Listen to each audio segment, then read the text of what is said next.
Okay, welcome back to Forte and Goal, and we're doing part 2 of week 16.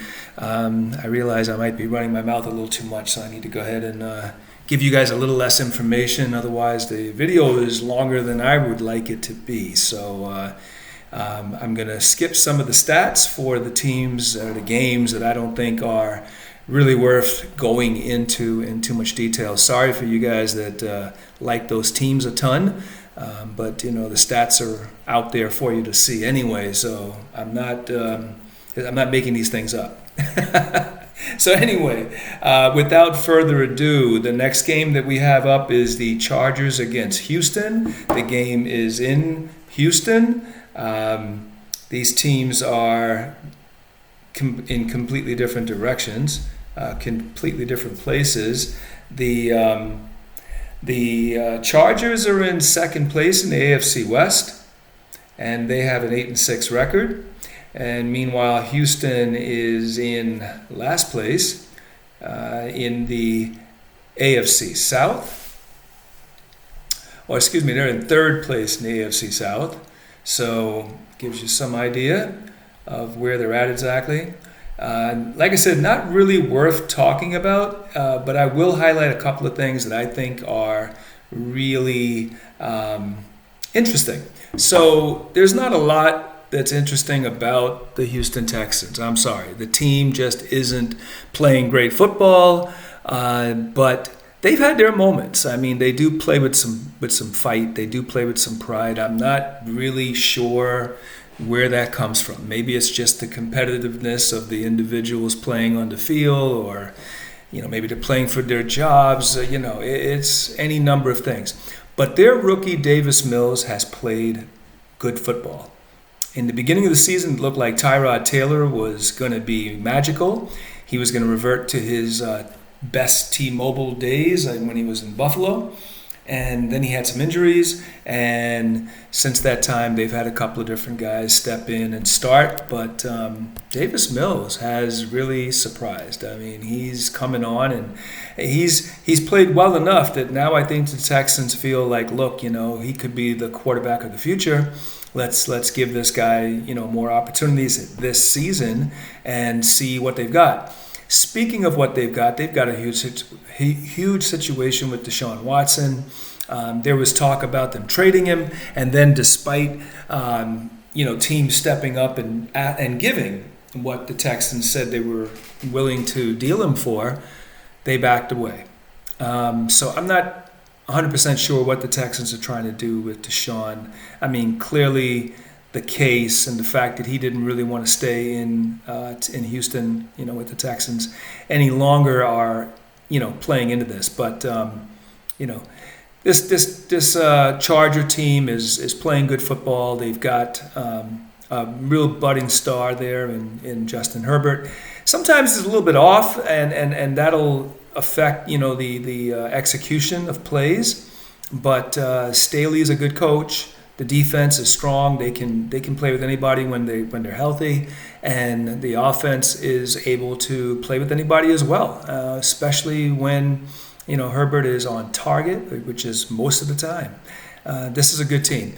The Chargers will win this game, barring a Grinch that steals Christmas. They'll win this game, and I think they're going to win it, by a good margin. I'll say 31 to 17. The Chargers win the game. The next game up is the Jacksonville Jaguars going against the New York Jets in New York. New York has won a few games. Okay, it wasn't down to the wire like it was a couple of years back. Jaguars are going to be the number 1 seed again from the looks of things. And I think the Jets are going to win this game. I mean, they're at home. They're playing better. They've got a couple of guys that, have shown up. And I think they're going to win. That's going to be the easy thing. Like I said, I don't want to waste a lot of time. Neither team is going to make the playoffs. Neither team has a chance. Okay, so the Jets will win the game. I think they win this game I don't think it's going to be that high scoring. I mean, if there's one thing that the Jaguars do is sometimes they really can play some defense. Okay, so it's going to be a low scoring game. The Zach Wilson has got a ways to go before he starts to put up points as a QB. I'm going to say that the Jets win this game 17-13. 17-13, the Jets win this game. Good luck watching it. So next up, we have another NFC East matchup. Both teams are, struggling, but the Eagles do have a chance to make the playoffs, believe it or not. I mean, everybody said, look, this is a rebuilding year. They counted them for dead, but the Eagles are they're like a cockroach that keeps coming back. I mean, they will not die. They're a fighting team, and I give them credit for that. They fight, and they've got some talent on that team. It's not the most talented roster, but they've got some talent on this team. Make no mistake. And they're playing against a Giants team that will not be starting Daniel Jones. They'll most likely go with the rookie Jake Fromm because based on the little bit that we saw, Jake Fromm looked better than Glennon. So you've got here's some stats. I think it's worth going into this game just a little bit. The Giants are 4-10. They're fourth in the NFC East. The Eagles reached 7-7, and they are second in the NFC East. So go figure that, right? And then what we're looking at, just to give you some idea about how these two teams are performing, in scoring the Giants are 30th and the Eagles are surprisingly 11th, okay, putting up about 26 points a game. Total yards, the Eagles are 12th, the Giants are 28th. Passing yards, they're almost even. The Eagles are 27th because they've become a very strong running team. They're 27th. The Giants are 20th. Rushing, the Eagles right now are number 1 in rushing, and the Giants are 26th. One thing I'll say about that stat, though, as far as the rushing, let's remember who the Eagles have rushed against over the last few weeks, where they've really catapulted themselves into this running team that can be dominant. And also, this has a lot to do with the legs of Hurts. So Hurts gives them anytime you have two rushers, to distract and to stress a defense, it's going to help your running game, and that's what Jalen Hurts can do. Jalen Hurts can run, and this puts one running back in the backfield, 11 personnel, 3 wide receivers, 1 tight end, 1 running back. But the quarterback can run. So this is what's helping their running game, much like the Baltimore Ravens with Lamar Jackson, right? And then the time of possession, it's 21st for the Eagles, 28th for the Giants. Defensively, the Eagles are 16th again with points. The Giants are 21st. Total yards, the Eagles are 10th, and the Giants are 25th. Passing-wise, the Eagles are 11th. Giants are 19th. As far as rushing, the Eagles are 10th against the run. Giants are 26th. The Eagles are 30th in sacks. How did this team ever transform into a team that suddenly can't get to the quarterback? Well, a couple of key, defensive linemen. They're no longer the deep defensive line that they once were. And then the Giants are 24th. The interceptions, the Eagles are 20th. They only have 9, and the Giants have 13. They're 12th.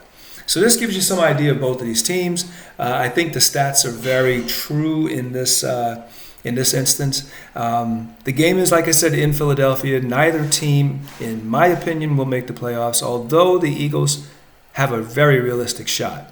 I think their biggest competition to the playoffs is going to be the Minnesota Vikings.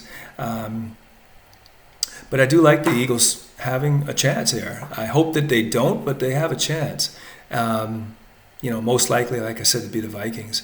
But, the Eagles should win this game against third-string quarterback Fromm, but I did like what I saw from him. And I think that if he plays anything like what, he played against the Cowboys in that game, and toward the end of the game, I know it was a little bit of a prevent defense, but still, I liked what I saw myself. And I think the Giants are, they're pretty strong defensively. Will they be able to stop the rushing game for the Eagles? This is going to be really fun to watch, because to me, everything hinges on that. Because if you force the Eagles to pass, they don't operate quite so effectively. So I'm going to call for the upset here. I think that the Giants might pull this off, and I'll say that the game is going to be 21 to 20. Very close game, 21-20. And I think the Giants pull off an upset. Next game up is the Tampa Bay Buccaneers traveling to the Carolina Panthers, a divisional game, NFC South. You've got the defending world champions at 10-4 Tampa Bay, first place in the NFC, versus the 5-9 Carolina Panthers, who are in fourth place in the division.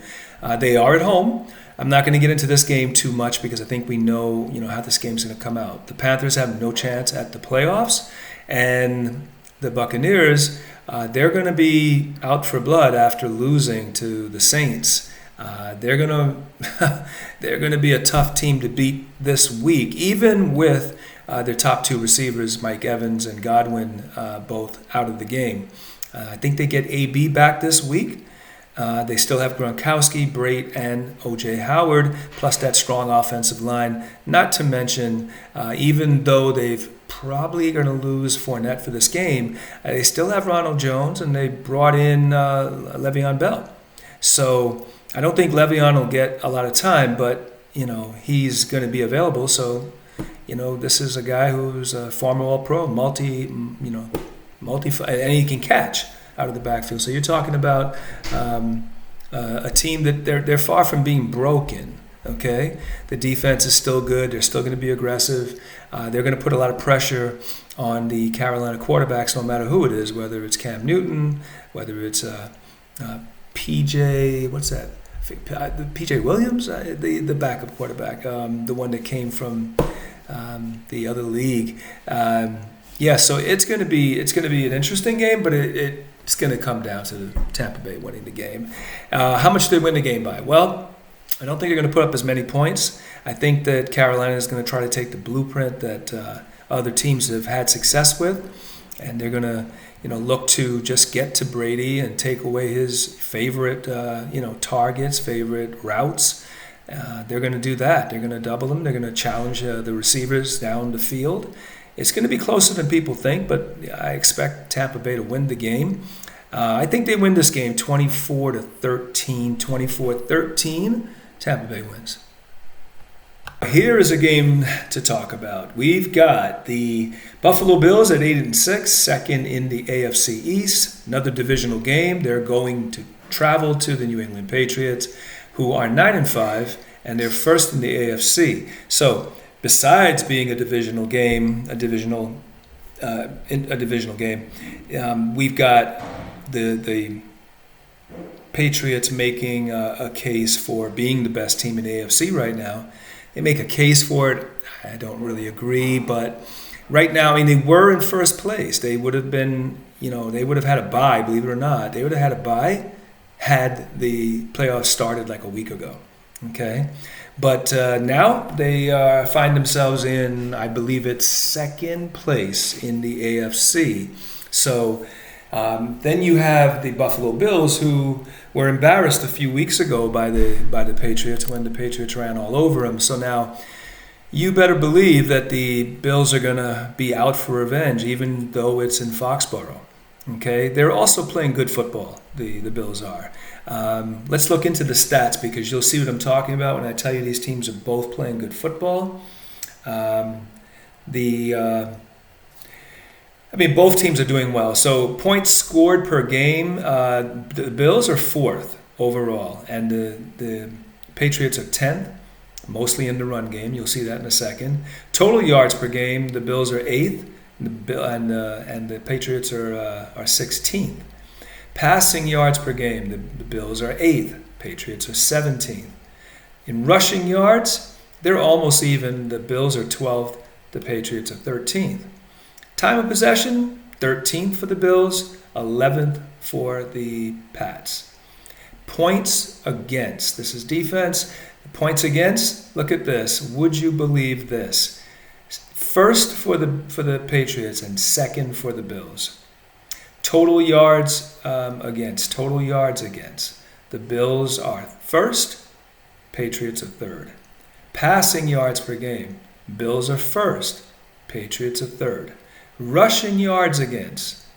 Bills are 16th. Patriots are 24th. And then when it comes to sacks, the Bills are 26th. The Patriots are 13th. Interceptions-wise, both teams doing a great job. The Bills are third, and the Patriots are second. So, again, these are impressive stats, and you can see both teams have strong defenses. Both teams offensively seem to know who they are and execute as such. This is going to be a fun game. Like I said, it's in Foxborough. It's a revenge game. The Bills, came into the season with high hopes and expectations from other people on the outside. Hasn't quite been that way. The Patriots have been a surprise to take the jumps that they take the leap that they have. A lot of that has to do with the fact that Mac Jones has, kind of guided the ship and done what's needed to be done. He doesn't make a lot of mistakes. He did against Indianapolis last week, though. He's not mobile. He doesn't have the strongest arm. Not the quickest release. He's not, quick release Brady or anything like that.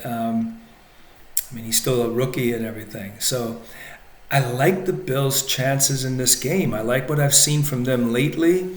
I see the Patriots as being a team that relies a lot on their defense, creating good situations for the offense, and then they have a very good running game. So that's what they do. They run the ball at you. They short pass you.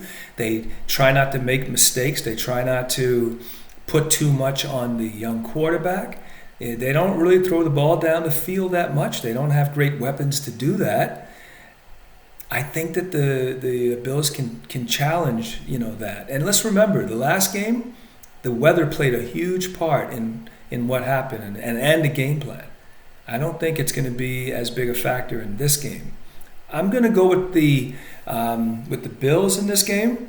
I have to check what the bettors are saying, but I think I like the Bills' chances in this one. They're going to be super hungry. I just like their chances. I don't like their running game, the Bills' running game, because I think they rely too much on Josh Allen. I think they need to get away from that and let their runners run. I think Josh Allen can sometimes, he's athletic enough to do it. Sometimes he just holds on to the ball a little too much, makes mistakes. And against this defense, you can't afford to. You can't afford to try to outsmart them. You can't afford to make mistakes because they'll make you pay. But I do like their chances. I like their defense against the Patriots offense, and I like their offense to get the better of the other team's defense, right? So you have the number one defense, the number two defense.